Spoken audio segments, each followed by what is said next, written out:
Making movies is a very intense process.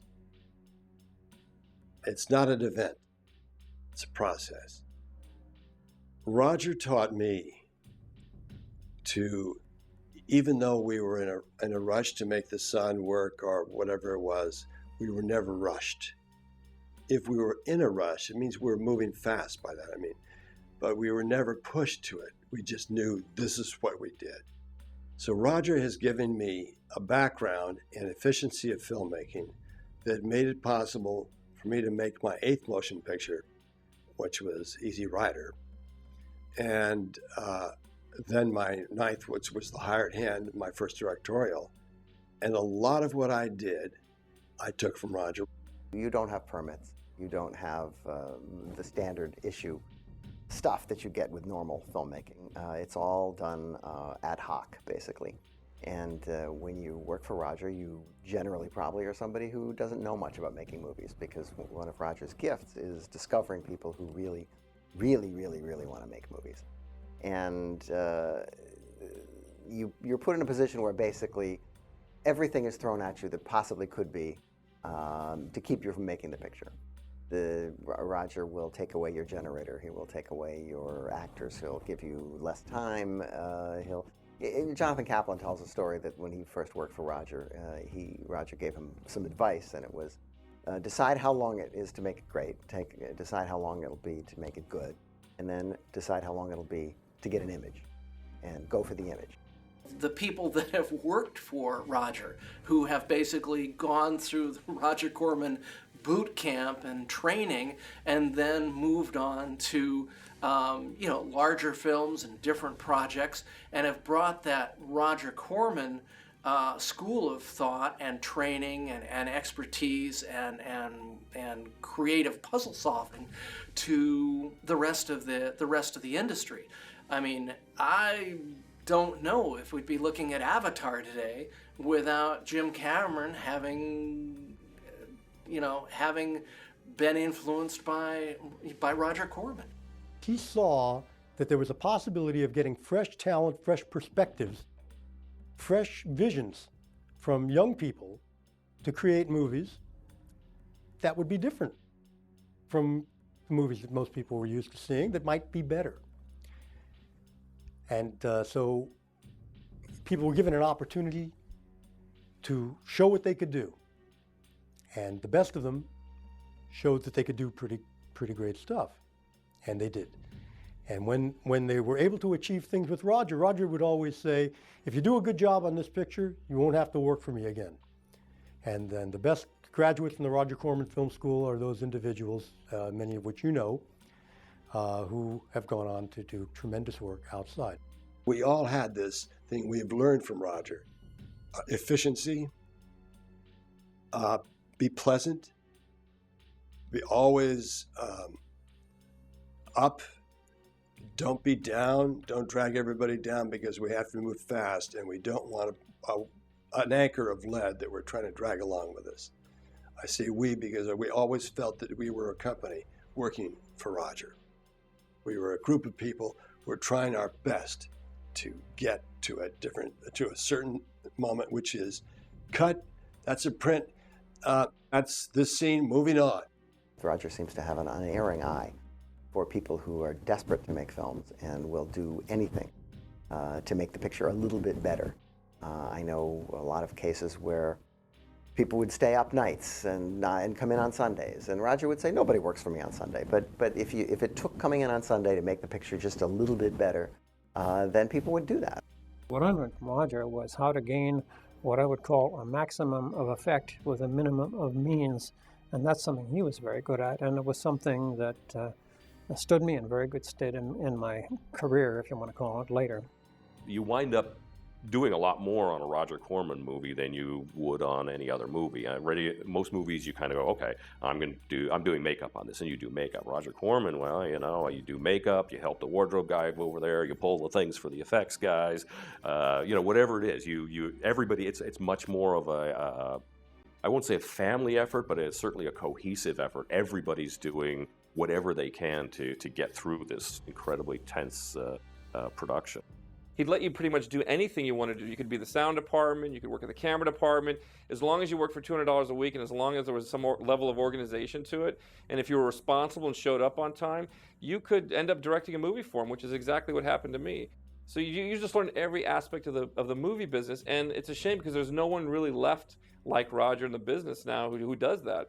I mean, you have USC Film School and NYU Film School, but those are kind of corporate factories turning out, hundreds of dozens of filmmakers who end up working in video stores. With Roger, you actually had hands-on experience, and I knew that. And I had a lot of friends coming out of Yale who went to NYU and USC, and I was like, forget it, I'm going to go work for Roger Corman. I think it was the best decision I ever made, because not only did I learn the business, but I made incredible contacts there.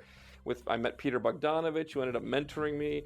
I can't think of a better way to have gotten into the picture business than through the Roger Corman Guerrilla School of Filmmaking.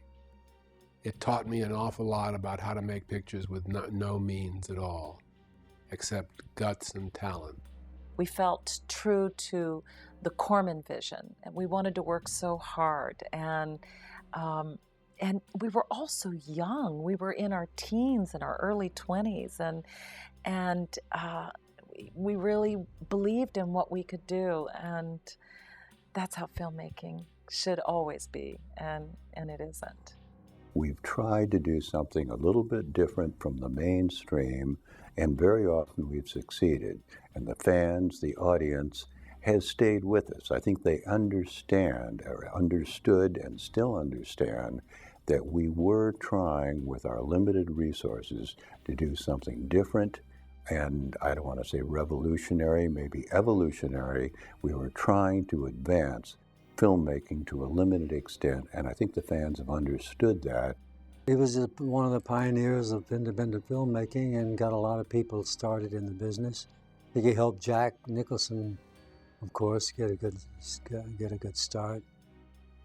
And it was his films were like a school for a lot of actors and directors. The Corman Film School is really just it's learning the process, learning how to get the movie made, and it is, I think, actually more effective for producers than it even is for directors. I mean, he does give directors he lets them go. He gives them a modicum of instruction, and he watches what they do. But as far as producers, I mean, the producers actually get more out of Roger, I think, than the directors, because they sit and they hear him, and they see him make deals. He gives them these impossible tasks that they have to make, and it's a tough school.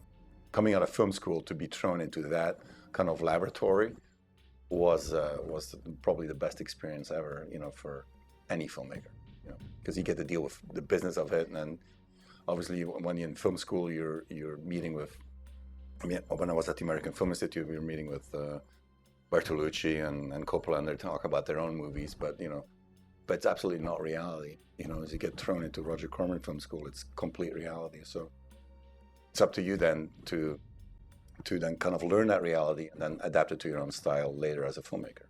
Working for Corman, that was the big break. It wasn't Star Wars. It was working, on Piranha with Joe and John for Roger. And like so many other people, it was just our first foot in the door of theatrical filmmaking.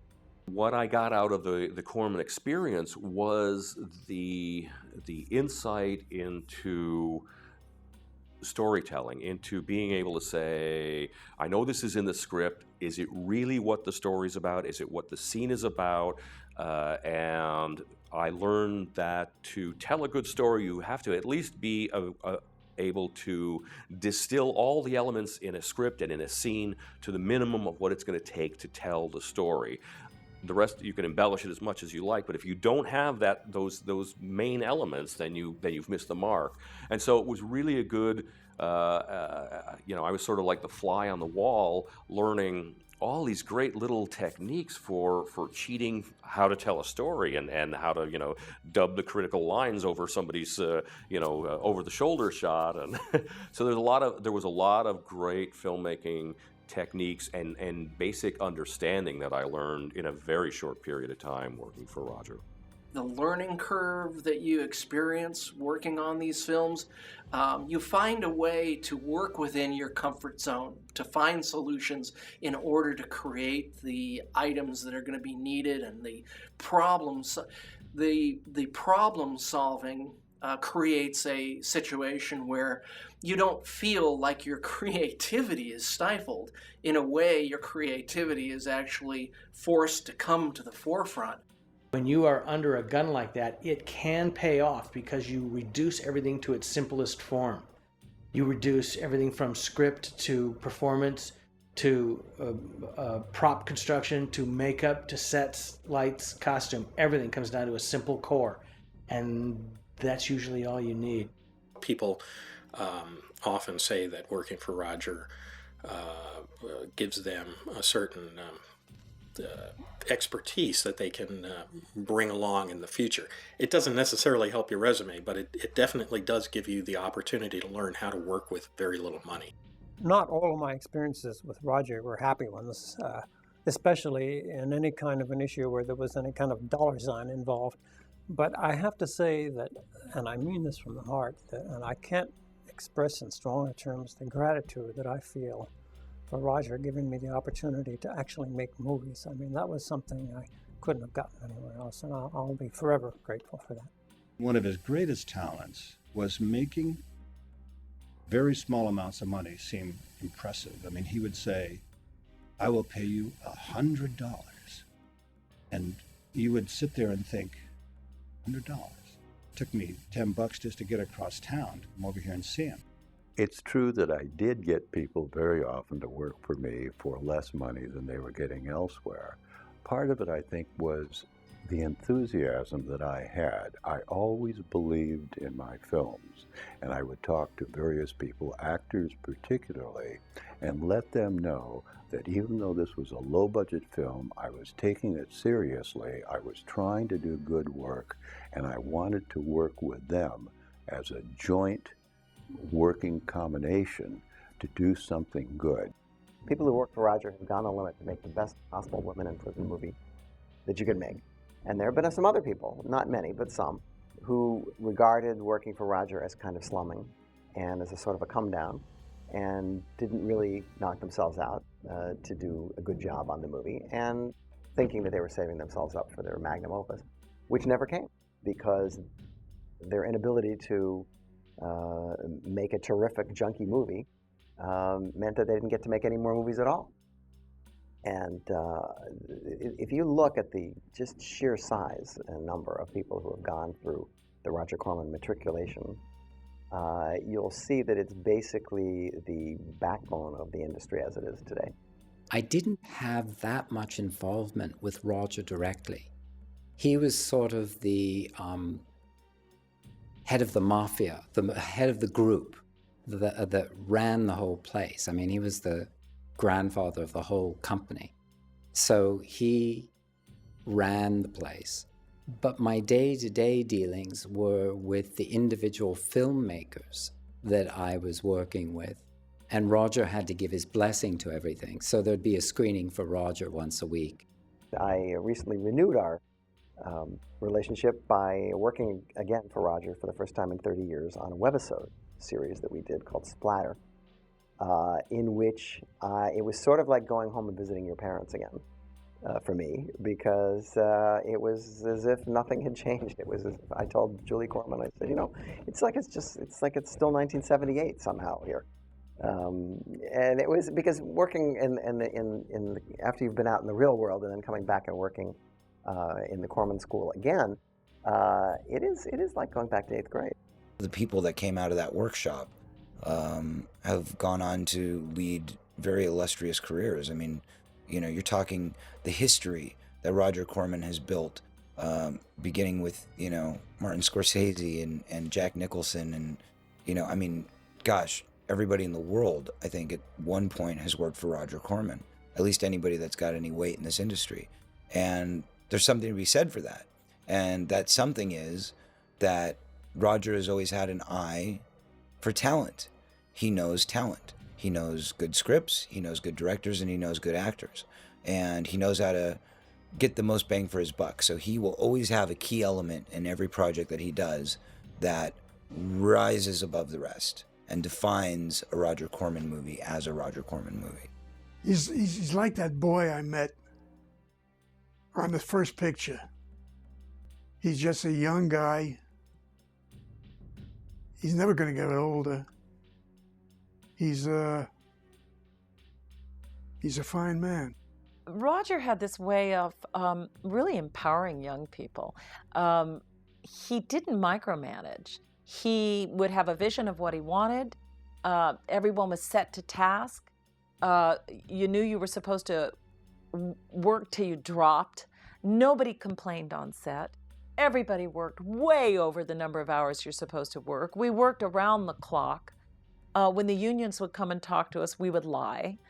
And everybody was thrilled to be there. I was never on a set that was quite like that again. This sense of joy and hard work and a belief that everybody was going to have the opportunity to really show what they could do. He believed in us and he empowered us. And he took a gamble on so many young people who had absolutely no resumes.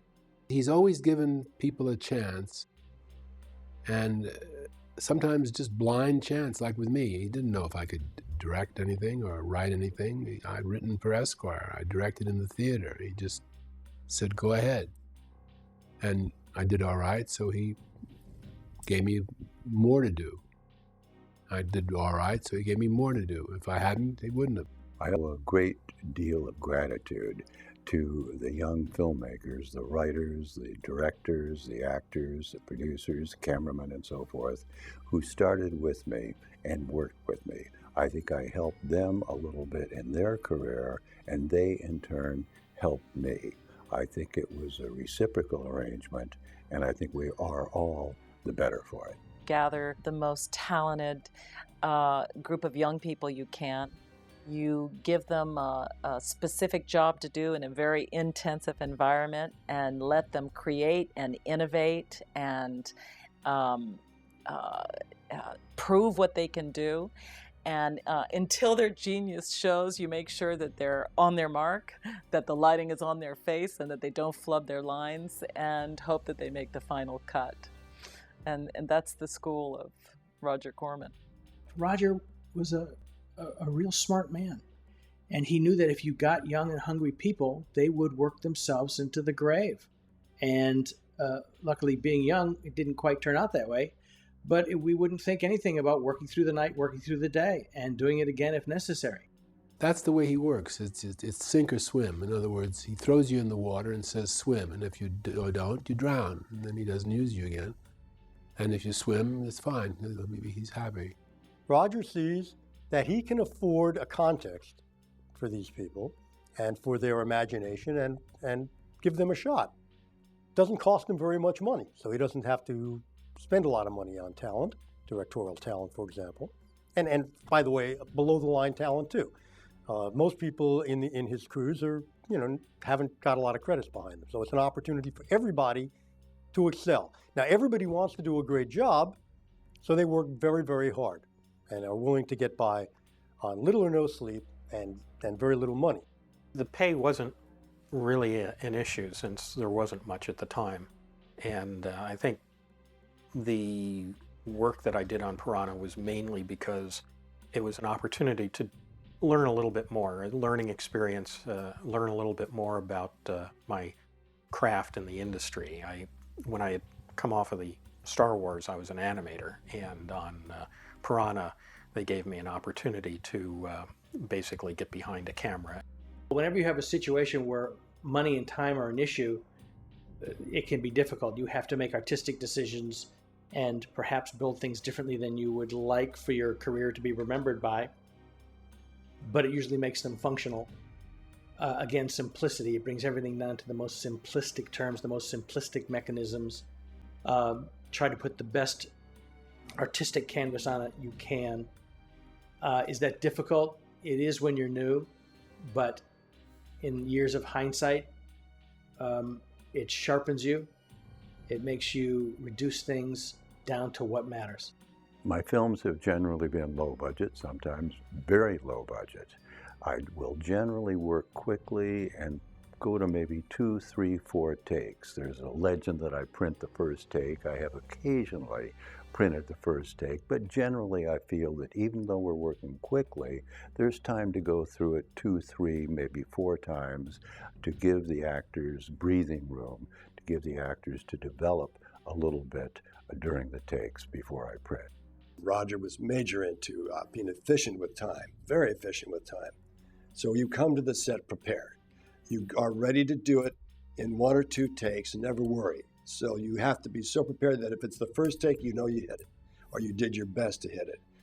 And that's a great lesson.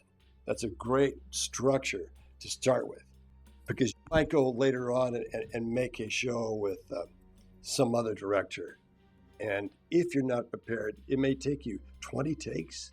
And I've been with an actor who's taken 19 or 20 takes, and I've wondered, what didn't they understand? And then it way in the back of my head, and this could have been 15 films later after I'd worked with Roger, I said, oh yeah, he doesn't understand the Corman theory. One of the things Roger said to me is don't ever say, when you get a shot and you print it and you're finished with it, don't ever say, now let me see, what should we do now? You must right away go, okay, print, we're over here. And you're right into the next setup. And he's right. Because everything sort of sags. As the director isn't on top of his game, the whole production sort of sags. So I did that. I've always done that too. Okay, great, print, we're over here. You're not sitting around waiting. And you're not doing take after take after take. You know, you're shooting in an economic fashion and facilitating getting the work done as quickly as possible. Studios should take note. In the beginning, he was underrated. Today, people talk about Roger as the inspiration for all independent filmmakers. How many careers he started, how many great talents he has recognized. And even though I kidded before by saying he would take them because they didn't cost any money, he would recognize their talent before he would hire them.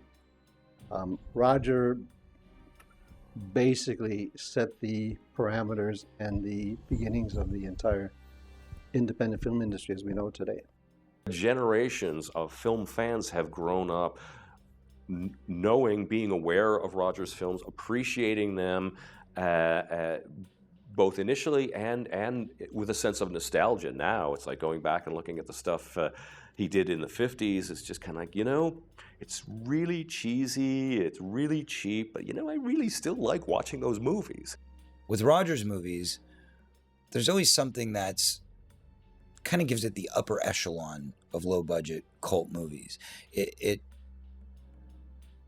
divides itself from the pack. And I think that the way that he does that is that he always finds good scripts. At the end of the day, the movies always make sense. They're always good scripts. There's always a story that you can follow. It's not just trash. Yes, there's trashy elements to it, of course. His filmmaking was really what people call a B movie, but I believe it was an art form, a Roger Corman art form. And I don't think anybody can really duplicate that today. And of course, the people who have gone on to great, great careers because of Roger's wanting to get great talent for very little money, so they accepted it and they said, this is my first chance, I'm going to go for it. The world of Roger Corman and that kind of filmmaking, the sort of horror movie or B-movie world, is really a bygone world and does not exist anymore, which is unfortunate. But now everything is run by studio and is much more expensive, and the attitude towards filmmaking is much, much more serious because the costs involved are much, much higher. And I think very wistfully of how I started and when I started and Roger's way of filmmaking. he reminds people, I think, of the old days when pictures began, when it was all kind of a gypsy kind of life, you know, and everything was sort of off the cuff and being made up as you went along. And it's a pioneering kind of spirit. And Roger was a pioneer of the kind of films that he made, and the kind of giving people a chance, giving talented people a chance, giving people a chance, period. And if the talent's there, it'll prove itself. If it isn't, he didn't lose much. I intend to make quite a few more films, and I know I'll be able to do my best because of the 2 films I made with Roger Corman.